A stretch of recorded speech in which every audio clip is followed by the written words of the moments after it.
Welcome to the Greener Gifting Gang podcast, the show that delves into the reasons we love to choose, wrap and share gifts with each other. Hi, I'm your host Eve Kale, founder of Gift Wrapped by Eve, and I'm on a mission to help you experience the joy of gift giving while also considering the planet. Each episode I'll be sharing ideas or interviewing guests who will help inspire your choice of gifts and how you present them. Whether that's for your own gifts or products you create or sell in your small business, will help you consider how to make small changes that can help your gifting be a little greener. Hello everyone, welcome to another episode of the Greener Gifting Gang podcast. I have got another great guest for you today. I'm really excited to welcome Sheila Murray to the podcast today, and we're going to be talking about something a bit different today. We're going to be talking about Zentangle. So I'm not going to attempt to explain what that is, and I'm going to ask Sheila to introduce herself, and then we will get into what that is and why you might be interested in having a go at it as well. So over to you, Sheila. Okay, thank you. Thank you for inviting me. And hello, everybody. I'm Sheila, and I'm a certified Zentangle teacher and founder of the Calm Creative. I generally help people to discover the calming joy and creativity of creating just simple patterns, just with pen and paper. And much of my work is just about slowing down and just reconnecting with creativity and helping people just realizing that they don't need to become an artist to enjoy making something beautiful. I mainly work with adults, people that are coming into retirement because they have very busy lives in their work, and all of a sudden that stops, and it's about then how do they rediscover their life to carry on, and how are they going to deal with that? So I love seeing that, the confidence of people that it brings for them. But it's about slowing down and learning to appreciate that you can slow down and enjoy those quieter moments. Amazing. So there's so much more to it than just some doodling. I'm sure that is. Absolutely, yes. Zentangle, it's a very gentle drawing method, and it's about creating what we call structured patterns, but we use a simple method of stepping out each stroke so that you gradually build up that pattern as you go. Of course, it makes it very much easier, and you're focusing on a line at a time, so you're not thinking about other things, and it starts to evoke parts of your brain which invoke this mindfulness, which is about a flow of being in a current state. So it's very gentling and very calming. And when I teach in person or online, I can have 50 people in front of me and hush, nothing. You could hear a pin drop because they are all concentrating so much on what they're doing and what I've been, guided them to draw. So it has quite an effect, certainly on me, when I stand in front of 50 people and it's dead silent, especially if they're WI ladies, because they're usually quite chattery. Yes, of course, because that's how we met, didn't we? We met a couple of months ago at your WI, and we got talking just before my talk about, anybody who's listened to the podcast for a while, do you know what? I haven't actually done an episode about the things that I do with the WI. Maybe I should do, but I do lots of workshops and talks with the WI to share some greener gift wrapping skills. But we got talking before the session even started, because you sort of approached me and were asking me about what I was going to be talking about, and somehow we got into talking about what you did, and I immediately said, that sounds amazing, sounds really interesting, and the kind of thing that I'm sure people who listen to my podcast would find really interesting. We've talked about things like calligraphy, and I've talked with other gift wrappers about the mindfulness of using your hands to be creative. I hadn't kind of come across Zentangle before, and I was just fascinated to hear more about it. So have you've done some sessions with your WI, Sheila? A few around the county. It's usually I'm invited to place, and community groups as well. Lots of things like that. The one that I went to, which was really interesting, was a coffee morning for dementia clients. Okay, yeah. And it was really informal. It was like being in a sitting room, and I'm there with my sort of easel with my board on so I can draw. And people are coming and going, and I'm thinking, I'm never going to get any drawing done here, everybody coming and going. But I did, and I just settled down and carried on. People came in and joined in, and I just put packs out everywhere so people could just pick up a pen, and we work on a tile the size of a beer mat, if you like. So you can get the work done and completed easily. Mhm. That's part of it as well, making sure that we've completed the project that we're working on. That's important too. Anyway, I was working with these people, and there was a few people scattered about. And at the end, a lady came up to me, and she was there with her husband. And she said to me, Sheila, just look at this. And I had a look at the tile, and I said, oh, it's wonderful. It's really nice. My husband has done it, she said, and he hasn't been able to pick a pen up for ages, for years, she said. And then she turned it over. She said, he's even signed his name. And she was so excited that he'd signed his name. And obviously been suffering with dementia for quite a while. And she just couldn't believe it. She said, I can't thank you enough for opening that up for him and giving him the opportunity to have a go, really. Fascinating and amazing. Just One of my taps real into, highlight moments. Yeah. I'm sure, yeah. So it just really taps into a different part of our creative brain that maybe we've forgotten about. Yeah. And as children, you see, you've got that freedom and that space to just explore and experiment. But as we get older and as adults, we're more protective of that. And as you say, we lose it. We lose our creativity. I'm not an artist at all, but I just love art now. And I paint and do all sorts of things. And it may be a bit abstract and a bit off the wall, but I just love doing it. Yeah.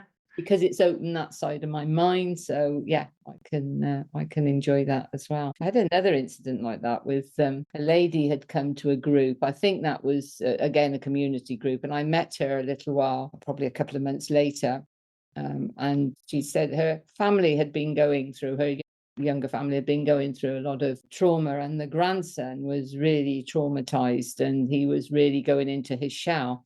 So she showed him Zentangle that I had worked with her on. And she said gradually he started coming out and doing more art and opening, which was opening him up and helping him through his trauma as well. So I thought they're just special moments because you're giving of yourself, of this wonderful technique of Zentangle, and for people to benefit from it in this way is just, yeah.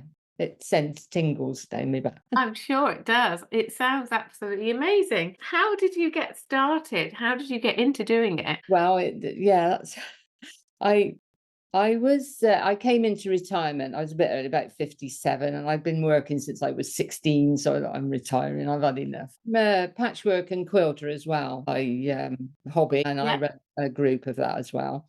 But I was at a quilt show in the NEC, and I was looking out for, what's new, what can I bring to the group, that sort of thing. And across the room, I could see a map on the wall, on the stand at the back. And I thought, oh, that looks fascinating. So I went up, and all the counties were all done in different, what we call tangles. So our design work in small pieces is tangling. Yeah. So it was all full of these tangles. And I thought, God, that's fascinating. So the woman was demonstrating this. And I thought, I could do that. That's easy. I could do that. So I bought a kit, as you do. I thought, I won't put it in the drawer, because usually you buy a kit, put it in the drawer, and never take it out again. I'm not going to put it away. I'm going to do this because I can do this. I was determined. I thought, no, anyway, I did this work. Well, you've never seen anything so awful in all your life. It was so squishy and so small. You could hardly see it. And I thought, what's the matter with this? This is rubbish. I just don't like it. So I looked online, and well, it's about 2014, I suppose this was. And it's recommended finding a certified Zentangle teacher, so what we call a CZT. So find one of these teachers, and they will help you with progression with this Zentangle method. So I found a lady in Cheltenham, which is about 20 minutes from me. So I rang her up. I booked a one-to-one, cost me a fortune. She was a psychologist as well, so she was obviously charging me good rates. Yes. I went to see her, and she's now a lifelong friend, I'm sure. We spend a lot of time together. Yeah. And she taught me, she showed me and helped me open up my work. So where I was doing it so small, she got an A3 piece of paper and she said, now draw it. oh, that's huge. I can't possibly draw on that. And that opened up my drawing. And then I was away and I joined her group, stayed with her. And yeah, we have a lot of fun together and we travel the world together as CZTs. And we teach other CZTs around the world. And yeah, I've got friends all over the world now. Amazing. So it just Incredible. this one little starter kit kind of Yeah. got you off on a roll and just literally connected you with all these different people and like a whole world Well, of it is. I'm at the moment, I'm booked in Hanover in October, near Frankfurt in January. March, I had the opportunity to go to Holland, and April, I'm in Switzerland. I'm amazing. coming up, and I've just done loads of it: Croatia, Germany, Holland, all over. It's just amazing. I can't believe it. And yeah, it's really exciting from my point of view as developing my business and things like that. It's not a busy business because I'm retired, so I manage Yeah. it. I want to enjoy my retirement and Yeah, my hobby and going out for coffee as well as having something else to do as well. absolutely. So you do you mostly so you do quite a lot of teaching online, but you Yeah. also do will go and do workshops and things for Yeah, people. I go in person as well. The calligraphy groups, UI, any special, like the dementia people, Yeah. PT groups mainly. And there's a lot of health and wellness focus in community groups. So, that helps and brings, people looking for something a little bit different. You can certainly bring them something different to try. Yeah, absolutely. And I think there is this real wanting to hark back to doing sort of, it's called an analog revival, being kind of, even though you're teaching on Zoom some of the time, I think this kind of wanting to do something with your hands, something creative, something that helps your brain switch off is, it's a trend for lots of reasons. I mean, we all know that we spent a lot of time at home, didn't we? And doing things virtually in 2020 onwards. But so I think this is through a craving for things, just not just obviously in people in retirement, but people who are working, families. And I certainly see that in the things that I do. That this is an opportunity to do something that's quite simple. You talked about your quilting, for example. Now, if you haven't done something like that before, the thought of trying something that maybe requires investment in some equipment or something maybe a bit complicated, maybe it might be a bit off-putting, but this is, you need a pen and paper to get Yeah. started. Overwhelming, can't it? Some of the hobbies Something. and expensive as well. Whereas this, I mean, I use quite expensive materials. I use a Fabriano Italian paper for watercolor level, but it's interesting on that because they have a massive sustainability program in the way they manufacture their paper. So I like that. But you could be talking about 50 pence for a piece of tile paper Yeah. that's the size of a beer mat, Yeah. so it's not cheap, but because you need more than one. Yeah. And I tend to buy it bulk and cut it myself and then Yeah. distribute it or use it for workshops and things. But it's that quality that you want to retain as well, which is important, I think. And our pens and the ink that we use is archival. I'm sure they're not very sustainably made, but the ink itself is archival. So in using that for mark making, then that's not going to fade. It's going to be there, for life of your work. Okay, so tell me a bit more about that. What does that mean? Because I'm not. It means that it's just using quality materials. So, I mean, if you're an artist and that you would be buying, the best watercolors or even just the cheapest to practice with. But when you're doing a piece of work that you want to have longevity, then that's when you want the best of the materials that you can buy. So the Fabriano Italian paper, and I'm sure there's others out there as well, which I know there are, but I like that one. Sakura manufacture pens. They're like a very fine felt tip pen, so you've got a very fine point to make nice fine marking lines, and then you can use color of any sort on your tiles as well, but the tradition is black on white, and Yes. then we use pencils for shading and that to give that 3D effect of Right. piece of art and everything. So I tend to use the Sakura fine micron pens. And as I said, they've got an archival ink in them, which means that ink will last. It doesn't fade. It's light fast, in other words. So you can shine the light on it for years and it won't fade. Right. Okay. Thank you. Oh, thank you for explaining that. Um, So yeah, you mentioned sustainability in terms of the paper that you're sort of buying for the yeah for when you're done with practicing and you want to do things properly. So is sustainability something that you think about a lot in your business, in your own life? Obviously we talk about being greener on this podcast a lot. So yeah, how's that? Yeah, as much as I can. I mean, it's not always easy to do that, but I was quite excited when I met you with all your lovely, lovely wrapping papers and that, and have a box full here of wrapping papers of all sorts. And yeah, and I like to recycle things as well. So I have a massive box of ribbons that are all recycled from other things that I do. Yeah. Button boxes and things, zips and whatever. So I do, but yeah, and then I use those for wrapping or whatever that I'm doing on doing gifts and things like that. So yeah, I try to keep as sustainable as possible. Mind you, I'm a child that was born in the 50s. We are quite thrifty Yeah. through the years. Yeah, I think it's coming back to some of the reasons there are different reasons for wanting to reuse and repurpose, and ultimately it doesn't matter it doesn't matter the reasons why we want to do that if the outcome is a positive one for the environment. But I do hear that a lot, especially coming to the groups, like the other group that I came to, similar sort of ages to you, who, like you say, it's harking back some of the things I'm saying, I know this isn't rocket science. It's probably, going back to things that we used to do Yeah. to be more thrifty. We probably went through a period of, sort of the 80s, 90s of things, people wanting to have things new. And now we're going sort of full circle and going back to it being okay to reuse. And I think this is like with the gifting as well. It's very, when I gift work that I've done, it's very special. It's special to me. And it's not, I haven't spent masses of money to buy this gift. And it's just my time, and obviously my knowledge, maybe expertise, to actually create something which, is lovely to give. And I love people's faces when they receive things from me. And I tend to gift to people that I know will appreciate what I'm actually gifting. Because if I think somebody's just going to chuck it in the bin and not realize what I've done, then I'll go and buy them something.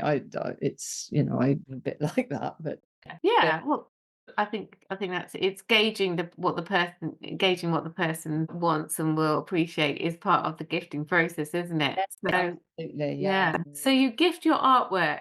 That's really lovely. I make cards for birthdays, Yeah. um, some for Christmas, yeah, because I do require quite a lot at Christmas, so Yeah. I to do a design and then have it printed and Yeah. do Christmas one. But Yeah. for family and friends and that, then they are all personal. And I think last year I made 60 individual cards for friends and family. Yeah. So I do have to design them so that I'm not spending hours on each one. So they need to be sort of effective, but not simply done. But yeah. So I do like to do that. That's rather nice. And I've also done pictures. I think one of my friends was into seahorses, so I did a seahorse. It was tangled with the Zentangle work. And every time I walk into her house, it's in the hall, and I sort of have a little smile that it's special because she's kept it as in display. Nice. I've got a couple of friends that do that. One's in the hall, one's in the lounge. Yeah. Another one that I did was, we called it a cartouche, where you can cut out a photo. So I did a friend's children and then tangled around that photograph. And that's on her mantelpiece when I walk in her house and things like that. And they're very special. Yes. We do grandchildren, family, wedding, anything like that. So yeah. How special to be able to do that. That's amazing. It sounds lovely. On a very basic level, I like to make cards with a bit of origami on the front of them now. Yeah. Again, it's doing something that I like doing. I take a bit of wrapping paper, an old bit of wrapping paper, and then I've got a few different shapes, a heart, and now I've learnt how to do a birthday cake and then make the card with it. But yeah, you do have to plan these things. So, it's not a last minute thing. That sounds really lovely to be able to do that. So when it's when Zentangle isn't the perfect gift for a person, where do you tend to look when you shop for gifts, and do you enjoy the process? Well, I think that's got more difficult because everything is online. And where are all these lovely little independent shops? There are some around in smaller towns and you can find things. So I do travel around a little bit with hubby. We do weekends and weeks away in the UK and abroad. And I'm always looking then. So for odd things that might be nice to gift. But I've usually got somebody in mind. They're not just a gift that I'm thinking, oh, that might be nice for somebody. It's usually, oh, my friend so and so might like that.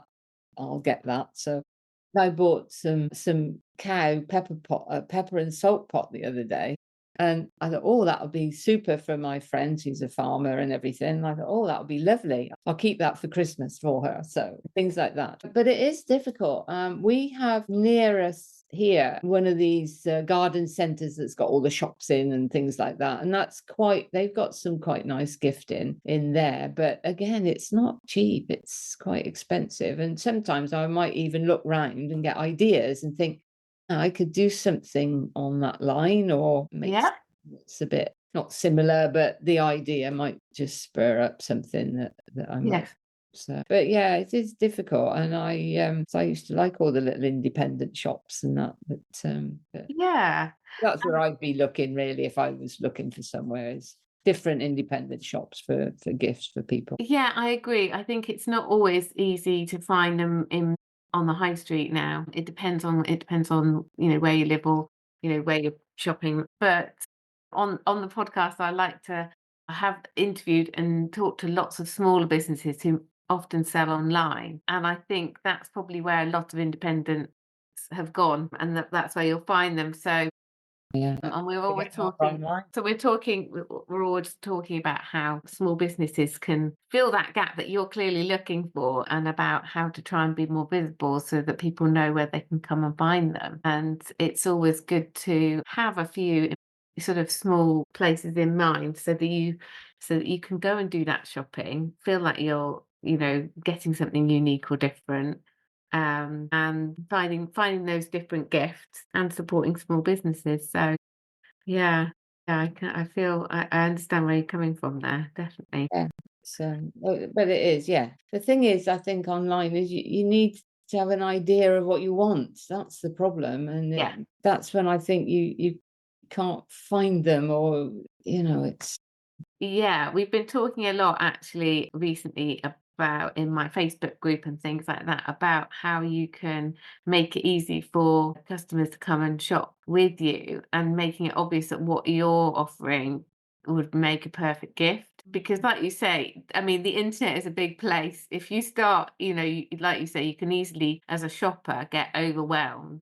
Um, Not know where to start. So it's, as a small business, we've been talking about how you can make yourself known and make what you're doing obvious so that people go, yeah, that's what I need. I'll have one of those as a gift, and helps you sort of tick things off the list. it's all about marketing, really. I did some work because I'm a bit of a techie as well. I love the computer, so I did some work for a friend that sells on Etsy. It was she just put up this item, photo, name, and that was about it. Oh, and a price and whatever. But it wasn't enough. You need to be writing a story about an item and what that item is reflecting. So all those keywords and things that people search, they need to be all in the text of your small story that is relating to the product. And of course, that's a lot of work then, and also have to get your mind thinking about what you want to say about this particular item and how it's special and things to get in those keywords.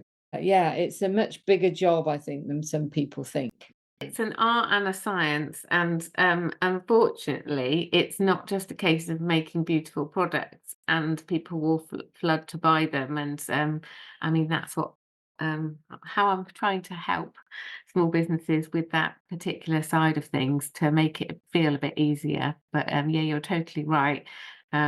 Just popping something on a platform like Etsy isn't guaranteed Yeah. sales, unfortunately. Yeah. So we talked briefly before about how you have like a ribbon box and bits and pieces that you like to use when it comes to wrapping. So do you enjoy wrapping the gifts when you've done the shopping and you found the perfect thing? Do you like doing the wrapping part? Do, and I just take my time with it again, slowing down, making it a mindful moment to do that. And I suppose the biggest lot of packing is at Christmas time. So I use one of my spare bedrooms, and all the presents are laid out for each person. It's mainly family Yeah. laid out. And then I usually use one of the grandchildren's toys or whatever as a table on the top of the bed. So it's Yeah. all Good idea. got all my papers and everything there. So I then will wrap them on this box that I've made or that I've used. I probably do about 40 minutes at a time. The crucial thing for me is I don't get bored doing it. Okay. Yeah.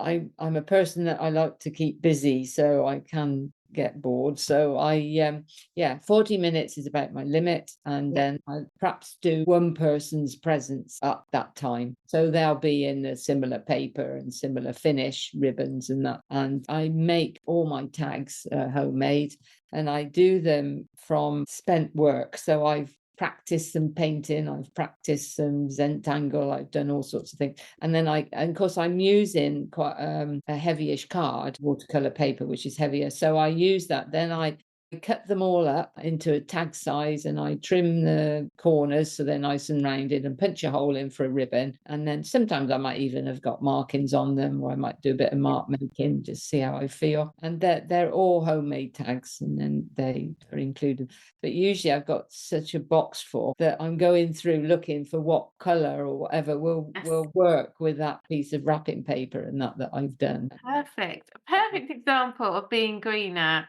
reusing something you've already got, repurposing, and still looking great as well. I love the idea of, yeah, picking up the colours. And yeah, I'm the same when I'm looking at reusing a bit of wrapping paper, but what have I got in my box of ribbons here that will coordinate with it? And I mean, I find that kind of process mindful. And you're thinking about the person and Yeah, perhaps the memories of that year that you've spent with them, usually family or even friends, the times that you've spent with them during the year or over the years. And I tend to do that as well and think, what were we doing this year or what? yeah, that's a lovely thing to do, and I think it is part of the process of giving the gifts, and yeah, nice moment of reflection. Yeah, I think that's a really lovely way of putting it. Yeah, absolutely. And I love the idea of the sort of the ritual of that and but a ritual, but you've got that the practical side of things of how you set things up and having your time limit so you know that you're not gonna get to the point where you feel frustrated or bored with it and you can come back to it. I think that sounds brilliant. When I was younger and I used to wrap the Christmas presents, I'd be there hours. And of course, because you're working, you're busy, you've got the family, you haven't got time for messing about. You just got to get and wrap the presents. And I'd spend evenings wrapping the presents. And it would destroy the whole excitement for me and the Yeah. pleasure of the wrapping. Yeah. But don't do that anymore. Let's get this organized so that we can enjoy it and Yes. take time with it as well. And I also, a bit of a cheat on this, is that if I think the person won't appreciate my homemade tags, then I recycle my Christmas cards. Yes. And I corner those and put a hole in them as well. So if they're not going to appreciate it, they get a recycled Christmas card. Yeah, yeah. I mean, I that's something that I always used to do as a child. We always used to cut up the previous year's Christmas cards to make gift tags. We used to use probably not approved if you are into any kind of sewing. We used to use the pinking shears from the sewing box to cut the I don't think I realized that they were actually for sewing. I thought they were just for cutting paper and making Christmas tags with actually. But yeah, we used to just have You were fun. a sewer and you saw somebody putting their pinking shears on your paper, you would not be very happy. There wasn't a lot of sewing going on, I don't think. I think they were they were more used for those. But yeah. Yeah. Okay, well that's a good idea as well, isn't it? To be thinking of the person that so if your example, if you're wrapping for a young child, you're probably not going to put all of those extra ribbons and things on in there. Something a little bit more fun for them, I think. Yeah. Yeah, exactly. So yeah, having that consideration. It sounds like you are a big gifter. Well, yeah, I You do enjoy like it. gifting. I like, and I usually when I'm gifting, I start from scratch. If I'm making something, it's about that person, and I'm then considering what the things that they like, the colours maybe that they particularly gravitate to, and things like that. So I'm just doing a 70th present for a friend, and it's sewing actually, but I know that she likes the shade of light green, so the gift is in greens that will reflect that color for her. But her card is still to be done. I haven't done Yeah. it yet, but again, that will probably have a watercolor Yeah. in green to reflect the gift as well. So there's lots of ideas that you can come with once you start working on them. So special. So have you got any particular memories of gifts that you have received yourself that Oh. stand out? I have every year I have a box, and in the box goes all the work that I've done in the year. And if there's any special cards that come to me, and I do get a few during the year, I had one special one quite recently. I've not been very well. I've been a little bit troubled with gallstones and a gallbladder operation. And a friend of mine from California sent me a card. And of course, it was just beautiful, and handwritten envelope with a stamp, real old Yes. fashioned way. It was lovely. And I Yeah. thought, gosh, what's this? By airmail. I opened it, and it was glorious. She'd created this card for me, and had got very special words in it, and had also sent me some tiles, so like the beer mat size tiles of a special paper that she obviously likes to use. They were blank for me to use, and yeah, and that was very special that she was thinking of me. California. It just goes to show that something so simple, relatively small, sent in the post can have such an impact. It's that tangible, oh, what is this Yeah. surprise The element? envelope, you look at the Yes. envelope because it's handwritten. You say, "Oh, this is going to be Yeah. special," just because it's a handwritten envelope, and Yeah. somebody went to the trouble to do that. Even on the back of the envelope, there was some work on there, and you say, "Oh, this is going to be special." Oh, wow. That's right. It was rather nice, and yeah, I get thank you cards and things like that, which are very nice. I've got another friend that is a calligrapher. Mm. She'll send through a card now and again with. Yeah. And then you keep them in a memory box. Do have memory box, an annual memory box, because the box gets Anyway. full that I do, but I combine it with any gifting that I get as well. So yeah. That's a great idea to have it as an annual box. That is very organised. I love that idea, and I should probably do something a bit more organised with that kind of thing myself. I have various boxes, but they're not organised. They're just very full. Like journaling as well. So when I'm away, I tend to do a little travel journal and pick up bits and pieces. So I try and make sure I finish it, and then that goes in my memory box for Yeah. that year as well. So there's Lovely. lots of goodies in my memory box. Yeah, sounds absolutely lovely. Well, I have really enjoyed chatting with you. Yeah. Please, before we finish, just let everybody know where can they come and find you if they want to follow what you're doing. So I'm at the Calm Creative, and that's under www.thecalmcreative.co.uk. And that website, there's currently a monthly session being offered on there called Sunday Best, and you can register on there for that. And there's also next to it on there is the Insider's Guide to Zentangle. That'll tell you more about the method of Zentangle and how to actually create your own little tile. You can walk through that as well, which is quite nice. There is Instagram, which is the Calm Creative UK, available, and also on Facebook, the Calm Creative as well. Both the Instagram and Facebook are not too active because I spend a lot more time doing other things. But you can obviously contact me via the Calm Creative. Yeah, that's about it, really. Yeah. Thank you. Well, we'll put all the links to everything in the show notes so people can come and find you and have a look at what you're doing and maybe get involved as well. But it's been brilliant talking to you, Sheila. I've really, really enjoyed the conversation. Thank you for your time today. Very much indeed, Eve, and thank you for listening.